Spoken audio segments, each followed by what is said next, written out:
Hello friends, welcome back to my YouTube channel. My name is Michelle Fondin and I'm the author of Heal Yourself, A Return to Wholeness, the Integration of Body, Mind, Soul, and Spirit. I'm also the author of Twin Flame Romance, The Journey to Unconditional Love. All of my books are available in paperback, Kindle, and Audible books. If you're new to my channel, welcome! Thank you for subscribing below. Click on that bell, scroll up to all for all notifications. And thank you for giving the video a thumbs up. I do readings, 30, 60, and 90-minute readings, Twin Flame Romance, Life Path, and Purpose. You can book that at my website, michellefondinauthor.com. Welcome to Ascension Sundays. Today we are going to talk about depression versus spiritual awakening. Which one is it, or are you experiencing a little bit of both?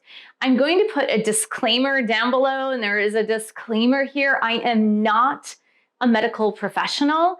If you find that you are having consistent symptoms of depression, then it is best to get that checked out with a medical professional. If you have come to this channel because you are on the twin flame journey, or you've been awakened to a special sacred soul connection, whether it is a twin flame connection or a soulmate connection, chances are you have experienced symptoms of a spiritual awakening. And symptoms of a spiritual awakening can be extremely disconcerting.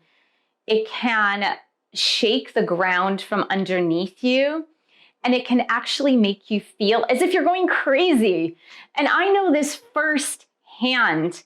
In fact, I've been through many spiritual awakenings throughout my life, but the most intense spiritual awakening that I encountered was right after I met my twin flame divine counterpart. I can't even tell you how shook up I was upon meeting my twin flame. And in all honesty, the symptoms of spiritual awakening, even though they commenced at the point at which that I met him, the intensity of the spiritual awakening symptoms did not actually happen until we stopped seeing each other in a romantic setting. And he had pushed away, saying that he just wanted to be friends. And it was at that point that it was kind of like an explosion of all of the signs of spiritual awakening and ascension that they started. And I honestly had no idea what was happening to me. If you want to check out more of my story, you can join my Twin Flame Divine Feminine Bootcamp below on demand. You can start today, and that gives you a roadmap for the twin flame journey. But the reason why I wanted to talk to you today about the differences between depression and spiritual awakening is because a lot of the symptoms of spiritual awakening can feel like depression. But there are a few distinct differences that I want to outline here. So if you have experienced depression or episodal depression or situational depression, or even clinical depression where you had to see a psychiatrist, a psychologist, maybe get on some medication for depression, then you know the symptomology of depression. If you are someone who has never really experienced depression in its clinical sense, or even maybe situational depression, but you've had mild blues from time to time, and let me just tell you that having mild blues from time to time is part and parcel of being a human being and having emotions, especially if you have had a tendency throughout your life and certain moments in time and certain circumstances to not have processed your emotions. And so little periods of having the blues is actually pretty normal for a human being. So I don't want you to be alarmed and think like, oh my God, if I've experienced signs and symptoms of depression, then I must be depressed. And I want to say to you that I'm publishing this video in April of 2021. And for all of us, of course, that have lived through the pandemic of 2020 through today, that many more people than a normal number of people have experienced these momentary episodes of depression just because of the world's circumstances and being isolated and alone and not being able to participate in normal activities. And for many of you, it may have meant like losing a job or losing a family or whatever. So I want to say to you that those episodes of the feelings of depression are actually quite normal. It's when it dips down into like a darker space where you start having thoughts of not wanting to be on this planet, which in psychological circles, they call that like suicidal ideation. Now, if you are going through a spiritual awakening or dark night of the soul, which is a part of the entire spiritual awakening, you can have momentary suicidal thoughts, but it's usually not in darkness. It's usually like, oh, I want to be one with my creator, or I see all the imperfections of the world right now. And so I just want to leave this planet to be free from all the imperfections of this earthly realm. So there is a really big difference between suicidal thoughts in depression, which is really tied very deeply to this sense of guilt and self-worth and shame and lack of forgiveness towards yourself and perhaps others. And maybe just this guilt and shame surrounding a certain event or situation in your life from your past versus the thoughts of wanting to leave the planet when you are in a phase of spiritual awakening are very fleeting at times if they do happen in the course of the dark night of the soul. But again, it's more of like an escapism from this planet to join your creator, to join oneness, to join unity consciousness. Now, let me just say to you, if you are in the midst of a spiritual awakening and you have had these thoughts of like, oh my God, I want to leave the planet, it's such an imperfect place, where being at one with the creator, the source of all creation, is the place where I want to get to. Everything has its time. So if you are here now on this planet, living this life, it's that you're meant to be here on this planet, living this life. So it's not about becoming spiritually awakened and figuring out a way to get out of here, but it is more of how can I live here? How can I live more fully, more presently? How can I serve others, help others, and spread my light to create a oneness and a greater sense of love and compassion on this planet? So that's really what it's about. But I'm going to run down a list of signs and symptoms of depression so that you can kind of get a grasp on if that is you, or if this is more of a spiritual awakening for you, and then you can decipher and differentiate between the two. And even though for some of these symptoms, it might be subtle on which side you fall upon, but I think that if you are truly in a spiritual awakening, you will kind of understand the differences of the subtleties. Some of the signs of depression are having trouble completing daily activities. What oftentimes happens with someone who is experiencing depression is they have a hard time even getting out of bed in the morning, getting dressed, feeding themselves. When they are in their episodes of depression, they sometimes will not eat, or inversely, they will just numb themselves through overeating. There are bouts of insomnia where they can't sleep through the night. They have frequent night waking, which again can also happen in a spiritual awakening. But you will find that those that are in episodes of depression will also inversely sleep for 12, 14, 16 hours straight. Another sign of depression is angry outbursts, irritability, or frustration, even over small matters. So what happens in someone who is depressed is that something very small can set them off, and something very small can feel like a huge deal when you are in a normal state of being, that those things just might roll off your shoulders. But for someone who's experiencing depression, it just seems like everything is magnified. Loss of interest or pleasure in most or all normal activities, such as sex, hobbies, or sports. So again, it's about withdrawing. It's withdrawing from normal activities and just not finding pleasure in the activities that you would normally find pleasure in. We already talked about the sleep disturbances, just a general sense of tiredness or lack of energy, so that even small tasks seem like a great effort. Just know that when you are going through a spiritual awakening, you can also have this just general sense of fatigue and this overall sense of just like, oh, I just want to sit and I just want to observe and I just want to think about the world and I want to think about my place in the world. And so it's really different. The lack of energy through depression is equated to apathy, where you become very apathetic, whereas the tiredness and the fatigue of spiritual awakening is just more just this general like, oh, my bones are tired and my body is tired. You just feel like you just run a marathon. And in reality, what's happening is your body is being completely purged of toxins and like healing from your past. And the need to be alone, the need to self-isolate in a spiritual awakening is more of what I mentioned. It was more like just let me ponder on my place in the world. Let me ponder on the state of things.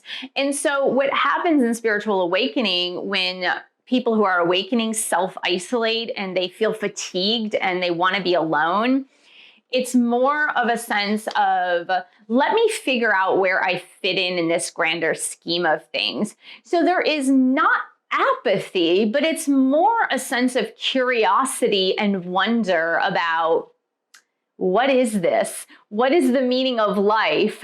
Who am I? Where do I fit in? Why are we all here? So there's this sense and spark of something bigger. So it's more of an expansion of awareness, this expansion of consciousness, this expansion of wanting to feel connected to something bigger. Whereas someone who is depressed, who is going to self-isolate and be apathetic toward normal activities, is going to be more about shrinking back and trying to disappear from daily life because they feel inherently that they don't matter, that their feelings don't matter, that their place in the world doesn't matter. And so it's just a very different standpoint of contraction versus expansion in spiritual awakening. So the next is reduced appetite, weight loss, or increased cravings for food and weight gain. As far as depression goes, you know the drill. You know that some people will either abstain from food or they will crave food and use it as self-soothing. And again, it's more to numb themselves from the feelings that they feel that they have been suppressing surrounding certain things in their life, like events in their life, things from their past, people from their past, or again, those real feelings of shame, blame, and guilt, lack of forgiveness that is usually self-directed. It is also directed toward others, but in part, it's very much self-directed. Those that are depressed will often turn to drugs and alcohol as well. Again, it's this sense of numbing the feelings, numbing the sensations of not feeling worthy, not having that sense of self-worth. Let's go over to the side of spiritual awakening. People who are in the midst of a spiritual awakening can too either not eat that much food or lose interest in food. And oftentimes what we see this morph into when it's a real spiritual awakening is you start to crave healthier foods. So you start to not be generally interested in like going out to a fast food restaurant. You might just be munching on like carrot sticks and celery, or you just might want to have protein shakes. Now, another type of person who is going to spiritually awaken find that the kundalini ascendance into those higher spiritual energy can be very ungrounding. And it's oftentimes super duper ungrounding, especially with the rapidity of which it happens when you are in a twin flame or soul connection. That the kundalini activation and kundalini rising can sometimes happen so fast that you feel the ground from underneath you that is totally shaken up, and you grab at things to try to ground you. So oftentimes when you are on the twin flame journey, when you are on the spiritual journey, some people will gain weight because they're trying to eat, and they're trying to eat to ground themselves, to feel that they're more grounded and that they're not so up in the ethers, not so up in the air, not feeling like airy fairy, and there's all these messages coming in from spiritual awakening, spiritual awareness, from their twin flame, from the divine. And so oftentimes those that are spiritually awakening will start to gain weight, and it's because they're craving foods that are actually going to ground them and make them feel more grounded. Anxiety, agitation, and restlessness. Now, this can happen on both sides of the camp if somebody is depressed versus somebody who is going through a spiritual awakening. Let's start with the depression side. Anxiety, irritation, and restlessness happens because of emotions that have been unprocessed. So if you are, for example, attaching yourself to a situational depression or an episodal depression, where you are replaying I call this replaying the records or replaying the tapes over and over in your mind about certain events and certain people of things that have happened in your past that were not good for you, or things you may have done to others that are not good for you. And you were constantly playing these records over and over again in your head, or you're constantly playing these tapes over and over in your head. And they are reminding you of all that blame, all the shame, all the guilt, all the lack of forgiveness, and maybe the victim mentality as well, but that you have not yet processed those toxic emotions. And instead of stopping and processing them, albeit by yourself or with a therapist, that you are continuing to play the records over and over and over and over again, well, that's going to be anxiety provoking. Because if you are replaying an event that happened to you, let's say you were abused as a child, or somebody bullied you in school for like all 6 years of elementary school, and you're replaying those tapes over and over again, but you're not processing the emotions, of course it's going to provoke anxiety. Now let's go to the side of spiritual awakening. Typically, the anxiety, irritation, and restlessness that comes with spiritual awakening is more of the sense of, I thought reality was one thing, and now I am seeing that reality is a whole other ballgame. And that can be extremely anxiety provoking, because inside of you, you are saying to yourself, oh my God, I thought I was happy in my marriage. I thought I had a good life. Look, I live in the suburbs. I have a 4-bedroom house. I have 2 cars. I have 2 children. I'm happily married, or so I thought. I have a good job. Why do I feel like my life is a lie? And so when you have this epiphany of this spiritual awakening, it really does provoke a lot of anxiety, because what you thought was real, what you thought was good for you, all of a sudden is not good for you, according to you. And especially when you meet a twin flame counterpart and they awaken you to a new reality of what love is, of what connection is, it really takes that connection, that love, the romance to the next level that you probably thought was never possible in a billion years. That too can be disconcerting, because you're like, oh my God, I was settling my entire life for something that I thought was love, but I never experienced love like this before. And now that I've experienced love like this before, I can never go back. Oh boy, that is anxiety provoking.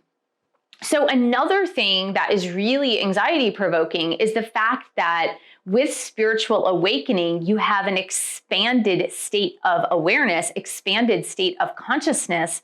So you begin to see things that you never saw before. It's not that the things that you're seeing now were never there. It's just that your perception was not tuned into things like signs, synchronicities, angel numbers, telepathy, hearing the voice of your twin, having lucid dreaming, just all of those things that you had never, ever experienced before can make you feel like you are imagining things, that you are hallucinating, that you are going crazy. And so the anxiety that comes from that is almost like, am I really going crazy? Or is this real? So there's these episodes of self-doubt and like doubting your own sanity that can be ungrounding. Again, it provides restlessness, anxiety, irritation, and you become also like irritated with others who can't see what you see. And so again, similar, but for different reasons. I really want to go back to the sleep disturbances because in depression, people who are depressed will have consistent sleep pattern interruptions. So they either have like huge bouts of insomnia or huge bouts of oversleeping. And in the spiritual awakening, especially with a twin flame, for the first 9 to 10 months of my twin flame journey, I was awakening at least 4 to 5 times a night. And I would often awaken at key moments like 333, 444, 555. I would awaken to my twin flame's higher self speaking to me. I would awaken to having had a lucid dream in which my twin flame and I were having a conversation. I would even feel my twin flame like sleeping next to me in spirit, obviously. And it was extremely disturbing to me because I was like, why can't I sleep? And it felt, again, a little bit like insanity. But that type of insomnia or that type of lack of sleep is really attributed to something more spiritual, something more ethereal. And it's not that you're having these episodes of insomnia and feeling sad or feeling upset or feeling worried, but it's more like, it's just more annoying than anything else. And I think that is the vast difference between the two. With depression, you would have feelings of worthlessness or guilt, fixating on past failures or self-blame. So what I want to say is that we have already described the reasons why someone who is depressed, who has episodal situations of depression or situational depression, they tend to replay those tapes, those records over and over again in their head of past events. In the twin flame or the spiritual awakening time period of the dark night of the soul, you can have episodes where you feel guilt, shame, self-blame, lack of worthiness. And the reasons for that are usually to purge them. And so you might go deep into the cave of your memories and you might come up and float to the surface with some garbage that you're like, oh my God, this is what happened in this period of my life. And I did this and I feel so terrible and it feels wrong. And that doesn't feel like me anymore.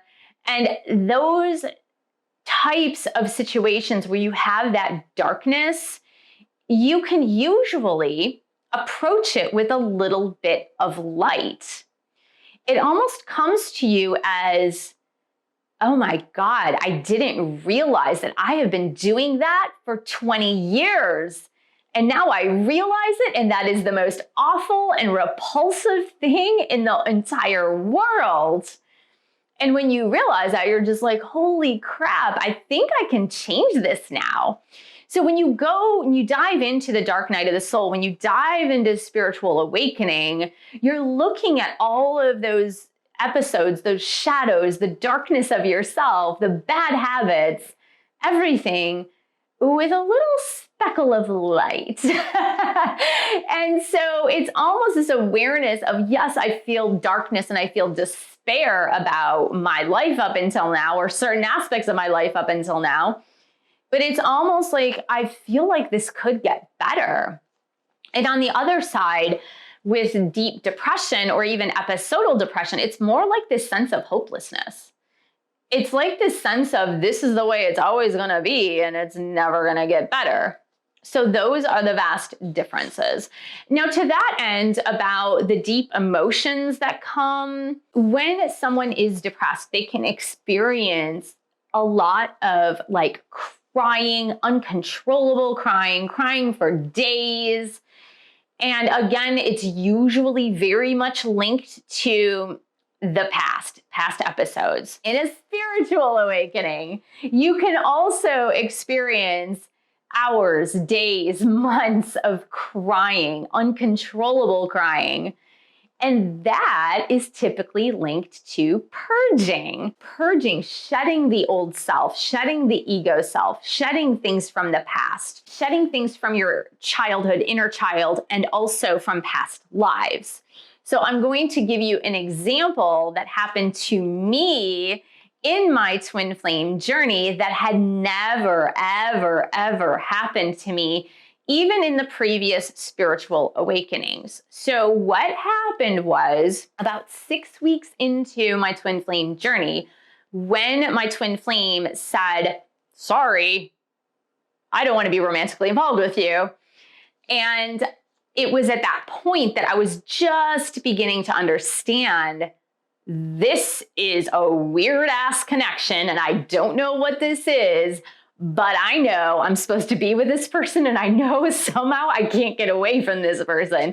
And it was starting to spark for me in every way, shape, or form. And then it was at that point forward, and this lasted, God, it lasted about 9 or 10 months. It was crazy that every single time I would see him, see his name, see his picture, any of that stuff, I would just burst out into tears and I would just cry uncontrollably. And I had no idea why. So do you see the difference there? It was not linked to an event. Like, sure, I missed him. Yeah, I wanted to be with him, but that wasn't the reason why I was crying. Like, it was just, I couldn't even explain why I was crying. And so it wasn't linked to like a past event that I was cognizant of or that I was aware of, but it was just this spontaneously outburst of tears that would just not stop. It was the most insane thing that I have ever experienced in my entire life. And it was like, it was almost like I craved it too. I mean, I know this is going to sound really weird because I'm not a person, like, yes, I'm emotional, but I'm not a person who cries very frequently. So I would literally come home and I would have to look at a picture of him again, which is weird, right? You would think like, that is like the weirdest thing. But it was almost like my soul was like craving it. And so I had to look at a picture of him.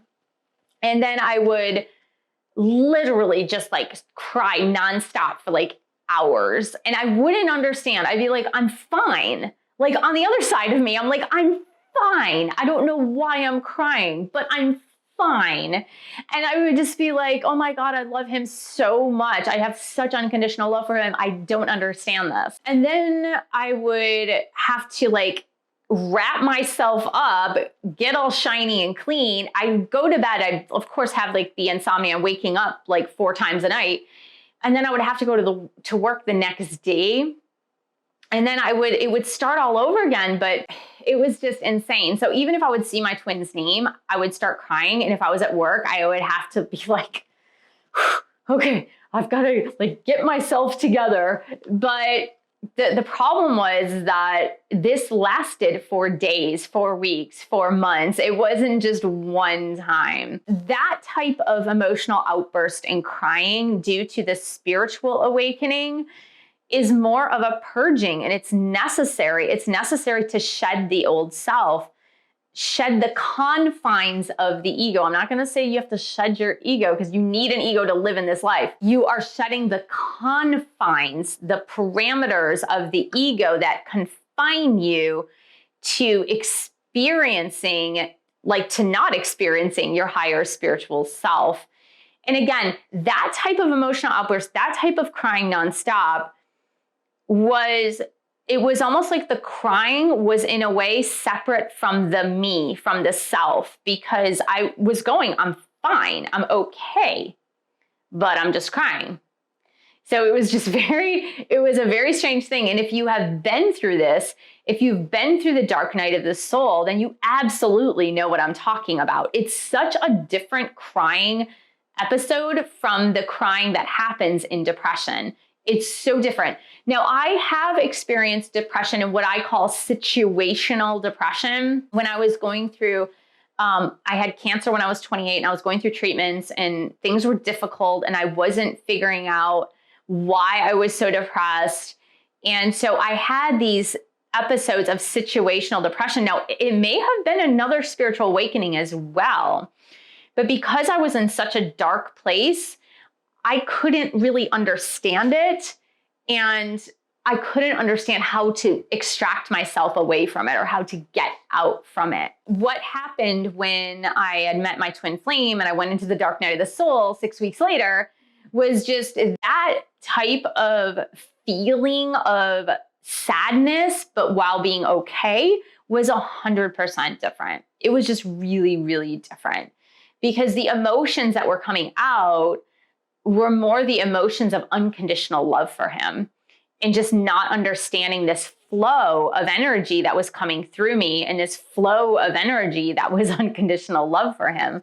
I could not grasp it. I just couldn't understand it. So the other thing that happens in depression is trouble thinking, concentrating, making decisions, and remembering things. This happens on both ends. So of course, it's really well known that depression and anxiety inhibit the brain's normal activities, especially in the prefrontal cortex, because depression and anxiety typically come from the amygdala, which is known as the reptilian brain, which is more a reactionary response to survival.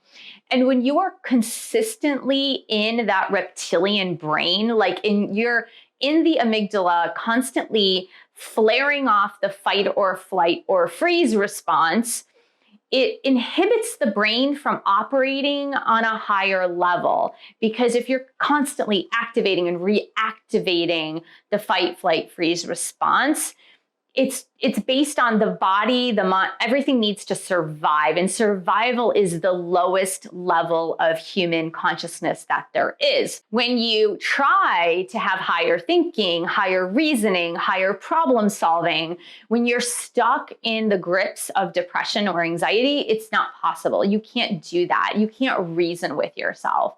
You can't reason yourself into better thinking or greater patterns.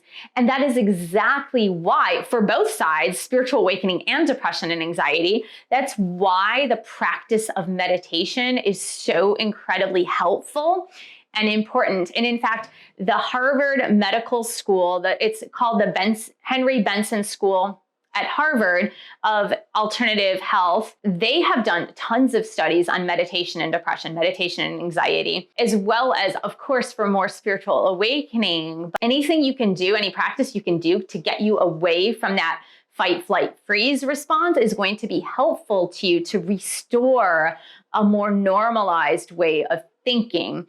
It lights up the prefrontal cortex, which helps you make better choices. And I would say, if you are interested in taking meditation, you can join at the links below. I have a meditation course. You get your personalized mantra. I teach you exactly how to meditate on your own with no guided meditations. Once you have your mantra, once you have the course, you can do it by yourself, anywhere, any place, anytime. It's super helpful. In spiritual awakening, you also have lack of concentration, memory problems, scattered thinking.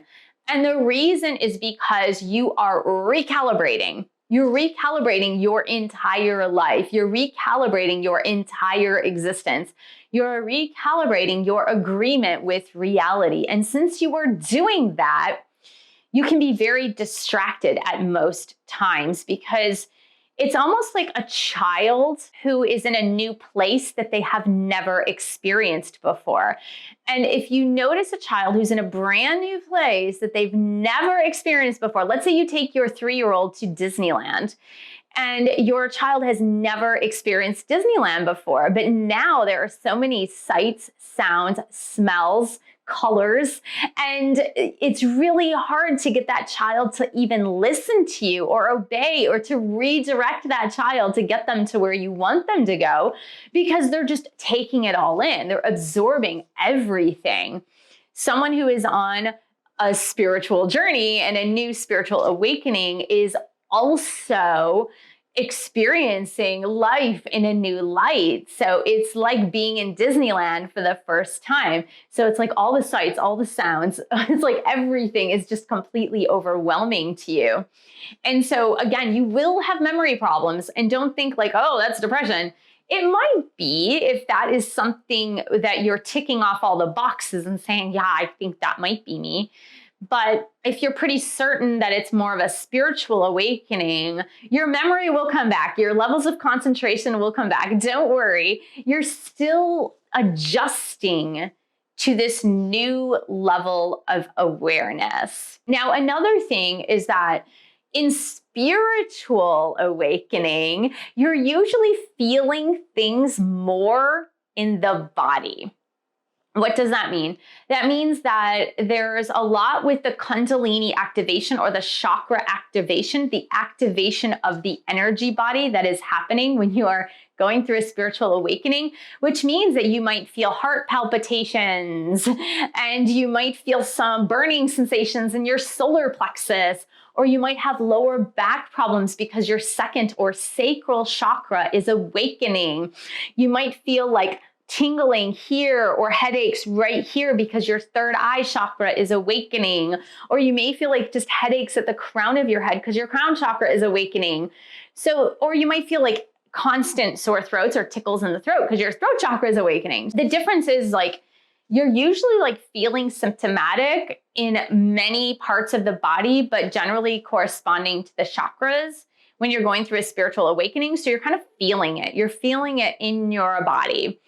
Whereas when you are going through depression, while you might have physical symptoms that manifest as a result of the mental, emotional symptoms, usually people who are depressed are numbing themselves. So they might not even feel their bodies because they are numbing themselves so much they do not have to feel the emotions. So that is the real difference there as well. I just wanted to read you this quote, and this is from a book called The Dark Night of the Soul, and it's by Gerald May, MD. And it says, when a person is clinically depressed, he explains, she loses her sense of humor and the ability to see comedy in certain situations. The person is also too shut down to reach out to others who are in pain, to offer compassion to others. She can't see beyond her own discomfort. Clinical depression can render an energetic, sensitive person apathetic so that all her senses are disabled. Her very being seems to disappear beneath her illness. With a dark night of the soul, the person stays intact, even though she is hurting. While a person in the midst of a dark night of the soul knows on some level there is a purpose to the pain, the depressed person is embittered and wants to be relieved immediately. In accompanying people through dark night experiences, I never felt the negativity and resentment I often felt when working with depressed people, explains Dr. May. So I just want to let you know that like that is another vast difference, is that people going through a spiritual awakening are oftentimes like very disoriented. Again, it's almost like if you took that person in a plane and they're from the United States and you just dropped them in the middle of China and they had no idea where they were going. And they're looking around and nothing looks familiar. And it's sort of like, oh, this is interesting. So there's intrigue. There might be pain there because they're like, I don't speak the language. I don't have any money. What am I doing here? But there's intrigue to try to kind of navigate it and make it work. Whereas someone who is depressed, like I said, it's more the apathy, they're withdrawn. And there's almost like the lack of hope that things will get better. What I want you to know is that if you are, again, disclaimer, I just want you to know I'm not a medical professional, but if you are experiencing mostly symptoms of depression, please do reach out to a healthcare professional. If it is the dark night of the soul, spiritual awakening, or ascension symptoms, then just know that as you are moving into your newfound reality, that things do level out. Things do get better. And then you can live in coexistence of the 3D world, which is the physical, and then the 5D world, which is the spiritual. And you can embrace and experience both sides, and it won't seem like life is so weird, and you will not feel any longer that you're going completely crazy. So I just want to let you know that ahead of time. So I hope this was helpful. Thank you so much for joining me. Thank you for subscribing to my channel below. Click on that bell, scroll up to all for all notifications. And thank you for giving the video a thumbs up. Thank you for sharing this video with others who might be going through a spiritual awakening. And thank you so much for your support of this YouTube channel. You can buy a book or 2 or 3. You can also pledge your support on Patreon, www.patreon.com/Michelle S. Fondin. And I will see you in the next video.